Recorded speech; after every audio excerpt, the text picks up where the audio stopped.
అన్ని రిక్రూట్మెంట్స్తో సహా మీరు ప్రణాళికలు చేసుకోవాల్సింది. నేను మంజూరు చేసేదే నా బాధ్యత.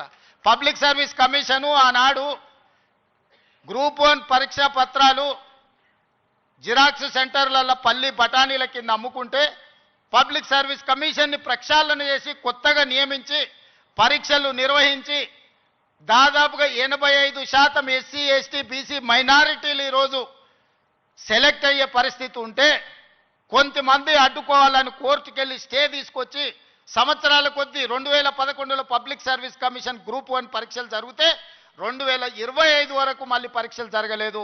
14-15 ఏళ్ల తర్వాత నేను పరీక్షలు నిర్వహిస్తే ఫలితాలను ప్రకటించకుండా అడ్డుకుంటున్నారు. విద్యార్థులారా మీరు ఆలోచన చేయండి.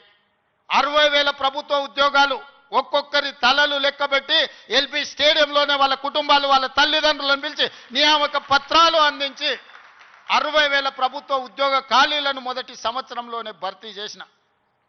విద్యను పెంచాలి, విద్యను పంచాలి అని 11,000 మంది టీచర్లను 55 రోజుల్లో నోటిఫికేషన్ ఇవ్వడమే కాదు రిక్రూట్ చేసి నియామక పత్రాలు అందించిన తెలంగాణ రాష్ట్రంలో కొన్ని కారణాల వల్ల ఎస్సీ కేటగరైజేషన్ ఇతర అంశాల వల్ల రిక్రూట్మెంట్ను వాయిదా పెట్టినా ఈరోజు ఆ సమస్యను పరిష్కరించుకొని దాదాపుగా ఇంకో 40,000 ఉద్యోగాలను రాబోయే 6 నెలల నియామకాలు చేపట్టి 2.5 సంవత్సరాలు పూర్తి చేసుకునే లోపల 1,00,000 ఉద్యోగాలు భర్తీ చేయాలి ప్రభుత్వంలో అని ప్రయత్నం చేస్తున్నా. ఇతర దేశాలు ఇతర రాష్ట్రాలు పర్యటించి పెట్టుబడులు తెచ్చి ప్రైవేట్లో దాదాపుగా 20 నెలల 1,50,000 ఉద్యోగాలు ఈరోజు ప్రైవేటు రంగంలో మనం కల్పించినాం.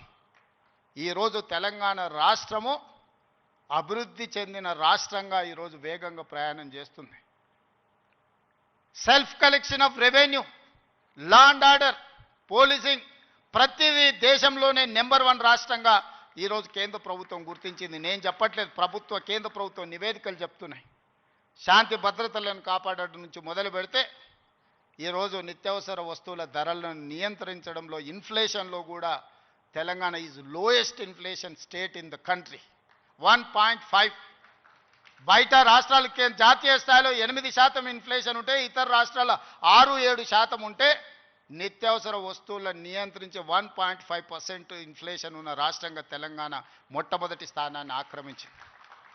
ఎన్నడైనా ఆలోచన చేసిండ్రా? సన్న బియ్యం ప్రతి పేదవాడికి 3,10,00,000 మందికి ఈరోజు సన్న బియ్యం తింటున్నారంటే 60 రూపాయల కేజీ ఉన్న సన్న బియ్యం ఇవాళ 45 రూపాయలకే మార్కెట్లో దొరుకుతున్నాయి. అంటే 3,10,00,000 మందికి ఈరోజు రాష్ట్ర ప్రభుత్వం సన్న బియ్యం ఇవ్వడం. రేషన్ కార్డు అడగాలంటే అదో అమెరికా వీసా లాగా ఉండే ఒకనాడు. ఇవాళ ప్రతి పేదవాడికి రేషన్ కార్డు ఇచ్చి ఇంటింటికి వెళ్ళి నీకు రేషన్ కార్డు కావాలన్నా తీసుకో అని చెప్పి ఈరోజు ఇస్తున్న ప్రభుత్వం మనది కాదా? ఈ ప్రభుత్వం ఉన్నదే మీకోసం.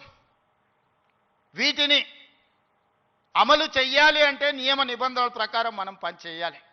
ఉద్యోగ నియామకాలు ఇవ్వాలి అంటే నేను నోటిఫికేషన్ ఇవ్వాలి.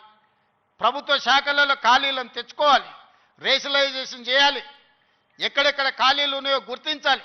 ఆ ఖాళీలను పబ్లిక్ సర్వీస్ కమిషన్కో, పోలీస్ కమిషన్కో, లేకపోతే మెడికల్ అండ్ హెల్త్ డిపార్ట్మెంట్ ద్వారానో ఈరోజు నియామకాలు చేపట్టడానికి ఒక ప్రాసెస్ ఉంది.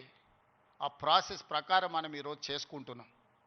ఒకనాడు నోటిఫికేషన్ల కోసం మీరు ధర్నాలు నిరసనలు చేసేది. నేను మీద నోటిఫికేషన్లు ఇస్తే అశోక్ నగర్ చౌరస్తాలో, అమీర్పేట చౌరస్తాలో రోజు నిరసనలు. ఇన్ని నోటిఫికేషన్లు మాకు వద్దని మొట్టమొదటిసారి తెలంగాణ రాష్ట్రంలో నోటిఫికేషన్లు తగ్గించడం ఉద్యమం జరిగింది. అందుకే మిత్రులారా, మీకు అనుమానాలు ఉంటే నివృత్తి చేస్తా. కొన్ని రాజకీయ పార్టీలకు కొంతమందికి అధికారం పోయినా కడుపుమంట ఉంటుంది, బాధ ఉంటుంది, దుఃఖం ఉంటుంది, ఆవేదన ఉంటుంది. కొడుకులను ఏమేమో చేద్దాం అనుకుంటే ఎందుకు కాకుండా పోతురని తండ్రికి ఆవేదన ఉంటుంది. ఆవేదనతో